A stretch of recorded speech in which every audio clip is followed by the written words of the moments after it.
us who are still our privilege and who walk as led by faith, and the Holy Spirit may lead us in holiness and righteousness all the days of our lives.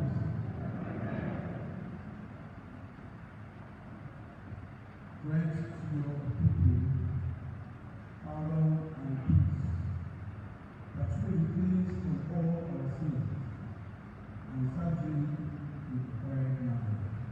Amen. One to those who mourn, especially the family of Nwapa, ensure confidence of your fatherly care, that casting all their grief on you, they know the consolation of the Lord. Help us, we pray, in the midst of things we cannot understand, to believe and trust in the communion of blessings, the forgiveness of sins, and the resurrection of life everlasting. Grant us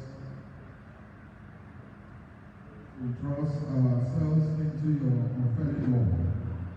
Receive us into the arms of your mercy, and remember us according to your favor, which you have for your children. Amen. Grant that, increasing in knowledge and love of you, we may grow from strength to strength in the life of perfect service to the kingdom.